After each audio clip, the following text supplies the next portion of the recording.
ಎಲ್ಲರಿಗೂ ನಮಸ್ಕಾರ ಸ್ನೇಹಿತರೆ. 2026ರ T20 ವಿಶ್ವಕಪ್ ನಲ್ಲಿ ಲೀಗ್ ಸ್ಟೇಜ್ ಪಂದ್ಯಗಳಲ್ಲಿ 4ಕ್ಕೆ 4 ಪಂದ್ಯ ಆದ್ರೆ ಗೆದ್ದಿದೆ ನಮ್ಮ ಭಾರತ ತಂಡ. ಇನ್ನು 4ಕ್ಕೆ 4 ಪಂದ್ಯ ಗೆದ್ದ ಕೂಡಲೇ ಆಸ್ಟ್ರೇಲಿಯಾದ ದಿಗ್ಗಜ ಆಗಿರುವಂತಹ ಮಿಚೆಲ್ ಮಾರ್ಷ್ ಮತ್ತು ಟ್ರಾವಿಸ್ ಹೆಡ್ ಹೇಳಿದ್ದನ್ನ ಕೇಳಿದ್ರೆ ನೀವು ಕೂಡ ಶಾಕ್ ಆಗ್ತೀರಾ. ಅಷ್ಟಕ್ಕೂ ಟ್ರಾವಿಸ್ ಹೆಡ್ ಮತ್ತು ಮಿಚೆಲ್ ಮಾರ್ಷ್ ಏನೆಲ್ಲ ಮಾತನಾಡಿದ್ದಾರೆ ನೆದರ್ಲ್ಯಾಂಡ್ಸ್ ವಿರುದ್ಧ ನಮ್ಮ ಭಾರತ ತಂಡ ಗೆದ್ದ ಬಳಿಕ ಅಂತ ತಿಳ್ಕೊಂಬರೋಣ ಬನ್ನಿ. ಅದಕ್ಕಿಂತ ಮುಂಚೆ ನೀವೇನಾದ್ರೂ ಚಾನಲ್ಗೆ ಸಬ್ಸ್ಕ್ರೈಬ್ ಮಾಡ್ಕೊಳ್ಳೋದು ಹಾಗೆ ನೋಡ್ತಿದ್ರೆ ಸಬ್ಸ್ಕ್ರೈಬ್ ಮಾಡ್ಕೊಂಡು ಬೆಲ್ ಐಕನ್ ಅನ್ನ ಆಲ್ ಇಟ್ಕೊಳ್ಳಿ. ಹಾಗೆ ಮರಿದೆ ವಿಡಿಯೋಗೊಂದು ಲೈಕ್ ಕೊಡೋದನ್ನ ಕೂಡ ಮರಿಬೇಡಿ.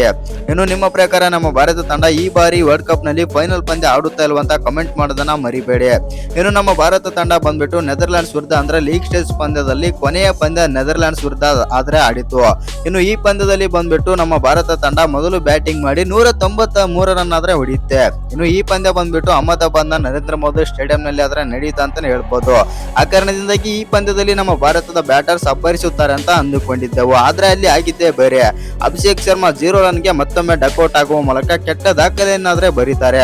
ಇನ್ನು ಅಭಿಷೇಕ್ ಶರ್ಮಾ ಅವರು ಈ ಬಾರಿ ಮತ್ತೊಮ್ಮೆ ಡಕ್ಔಟ್ ಆಗ್ತಾರೆ ಅಂತಾನೆ ಹೇಳ್ಬೋದು. ಇನ್ನು ಅಭಿಷೇಕ್ ಶರ್ಮಾ ಅವರು ಮತ್ತೊಮ್ಮೆ ಡಕ್ಔಟ್ ಆಗುವ ಮೂಲಕ ವಿಶ್ವಕಪ್ ನಲ್ಲಿ ನಮ್ಮ ಭಾರತದ ಪರ ಸತತ 3ನೇ ಬಾರಿ ಡಕ್ಔಟ್ ಆದ ಕೆಟ್ಟ ದಾಖಲೆ ಅಭಿಷೇಕ್ ಶರ್ಮಾ ಹೆಸರಾಯಿತು. ಹೌದು ಸ್ನೇಹಿತರೆ, ಇನ್ನು ಇವರ ಪಾಲಾಯಿತು ಅಂತಾನೆ ಹೇಳ್ಬೋದು ಈ ದಾಖಲೆ. ಕೆಟ್ಟ ದಾಖಲೆ ಅಂದ್ರೂ ತಪ್ಪಿಲ್ಲ. ಇನ್ನು 2026ರ T20 ವಿಶ್ವಕಪ್ ನಲ್ಲಿ ಅಭಿಷೇಕ್ ಶರ್ಮಾ ಅವರು ಕಳಪೆ ಬ್ಯಾಟಿಂಗ್ ಆದ್ರೆ ತೋರಿಸ್ತಾ ಇದ್ದಾರೆ. ಇನ್ನು ಇಶಾನ್ ಕಿಶನ್ ಕೂಡ ಇವತ್ತಿನ ಪಂದ್ಯದಲ್ಲಿ ಅಂತ ಬ್ಯಾಟಿಂಗ್ ಪರ್ಫಾರ್ಮ್ ಏನು ಮಾಡಲಿಲ್ಲ. 7 ಬಾಲಲ್ಲಿ 18 ರನ್ ಆಡಿ ಔಟ್ ಆಗ್ತಾರೆ. ಹೌದು, 257ರ ಸ್ಟ್ರೈಕ್ ರೇಟ್ ನಲ್ಲಿ ಬ್ಯಾಟಿಂಗ್ ಮಾಡ್ತಾರೆ. ಆದ್ರೂ ಕೂಡ ನಮ್ಮ ಭಾರತ ತಂಡ ಇವರ ಮೇಲೆ ತುಂಬಾನೇ ನಂಬಿಕೆ ಆದ್ರೆ ಇಟ್ಟುಕೊಂಡಿತ್ತು. ಇವತ್ತಿನ ಪಂದ್ಯದಲ್ಲಿ ಇಶಾನ್ ಕಿಶನ್ ಕೂಡ ಕೈ ಕೊಡ್ತಾರೆ. ಇನ್ನು ತಿಲಕ್ ವರ್ಮಾ 31 ರನ್, ಸೂರ್ಯಕುಮಾರ್ ಯಾದವ್ 34 ರನ್ ಮತ್ತು ಇನ್ನು ಇವತ್ತಿನ ಪಂದ್ಯದಲ್ಲಿ ಶಿವಮ್ ದುಬೆ ಅವರು ಅದ್ಭುತ ಬ್ಯಾಟಿಂಗ್ ಆದ್ರೆ ಮಾಡ್ತಾರೆ. 31 ಬಾಲ್ಗಳಲ್ಲಿ 66 ರನ್ ಆದ್ರೆ ಹೊಡಿತಾರೆ. 6 ಸಿಕ್ಸ್ 4 4 ಮತ್ತು 212ರ ಸ್ಟ್ರೈಕ್ ರೇಟ್ ನಲ್ಲಿ ಬ್ಯಾಟಿಂಗ್ ಆದ್ರೆ ಮಾಡ್ತಾರೆ. ಇನ್ನು ಹಾರ್ದಿಕ್ ಪಾಂಡ್ಯನು ಕೂಡ 21 ಬಾಲ್ಗಳಲ್ಲಿ 30 ರನ್ ಆದ್ರೆ ಹೊಡಿತಾರೆ 3 ಸಿಕ್ಸರ್ ಸಹಾಯದಿಂದ. ಒಟ್ನಲ್ಲಿ ಹೇಳ್ಬೇಕಂತಂದ್ರೆ ನಮ್ಮ ಭಾರತ ತಂಡ ಬಂದ್ಬಿಟ್ಟು ಇವತ್ತಿನ ಪಂದ್ಯದಲ್ಲಿ ಅದ್ಭುತವಾಗಿ ಜಯಿಸಿದೆ. ಅನಂತರ ಸೆಕೆಂಡ್ ಬ್ಯಾಟಿಂಗ್ ಆರಂಭಿಸಿದಂತ ನೆದರ್ಲ್ಯಾಂಡ್ಸ್ ತಂಡ 176 ರನ್ ಆದ್ರೆ ಹೊಡೆಯುತ್ತೆ 7 ವಿಕೆಟ್ ಕಳ್ಕೊಂಡು. ಇದರಲ್ಲಿ ಬಂದ್ಬಿಟ್ಟು ಬೌಲಿಂಗ್ ನಲ್ಲಿ ಎಸ್ಪೆಷಲಿ ಹೇಳ್ಬೇಕಂತಂದ್ರೆ ವರುಣ್ ಚಕ್ರವರ್ತಿ ಮತ್ತೆ ಯಾಕೆ ನಾನು ನಂಬರ್ 1 T20 ಬೌಲರ್ ಅಂತ ಪ್ರೂವ್ ಮಾಡಿದ್ರೆ ಅಂತಾನೆ ಹೇಳ್ಬೋದು. ಶಿವಮ್ ದುಬೆ 2 ವಿಕೆಟ್, ವರುಣ್ ಚಕ್ರವರ್ತಿ 3 ವಿಕೆಟ್ ಮತ್ತು ಹಾರ್ದಿಕ್ ಪಾಂಡ್ಯ 1 ವಿಕೆಟ್ ಮತ್ತು ಬೂಮ್ರಾ ಅವರು 1 ವಿಕೆಟ್ ಆದ್ರೆ ಪಡಿತಾರೆ.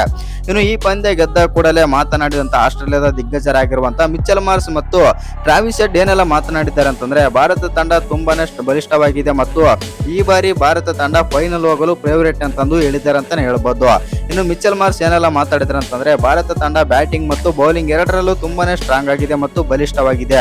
ಆ ಕಾರಣದಿಂದಾಗಿ ಈ ತಂಡ ಬಂದ್ಬಿಟ್ಟು ಸೆಮಿಫೈನಲ್ ಮತ್ತು ಫೈನಲ್ ಗೆ ಹೋಗಲು ಅರ್ಹತೆ ಆದ್ರೆ ಪಡೆಯಬಹುದು ಅಂತಂದು ಮಿಚೆಲ್ ಮಾರ್ಷ್ ಆದ್ರೆ ಹೇಳಿದ್ದಾರೆ. ಇನ್ನು ಟ್ರಾವಿಸ್ ಹೆಡ್ ಕೂಡ ಮಾತಾಡಿದ್ದಾರೆ ಅಂತಾನೆ ಹೇಳ್ಬೋದು. ಅಷ್ಟಕ್ಕೂ ಟ್ರಾವಿಸ್ ಹೆಡ್ ಏನೆಲ್ಲ ಮಾತಾಡಿದ್ದಾರೆ ಅಂತಂದ್ರೆ ಭಾರತ ತಂಡ ಇವಾಗ ತುಂಬಾನೇ ಬಲಿಷ್ಠವಾಗಿದೆ ಮತ್ತು ಆ ಕಾರಣದಿಂದಾಗಿ ಭಾರತ ತಂಡವನ್ನು ಅಷ್ಟು ಸುಲಭವಾಗಿ ಯಾವ ತಂಡದಿಂದಲೂ ಸೋಲಿಸಲು ಸಾಧ್ಯವಿಲ್ಲ.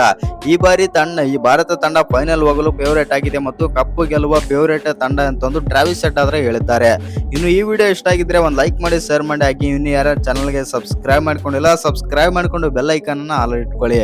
ಹಾಗೆ ಮರಿದೆ ವಿಡಿಯೋಗೊಂದು ಲೈಕ್ ಕೊಡೋದನ್ನ ಕೂಡ ಮರಿಬೇಡಿ.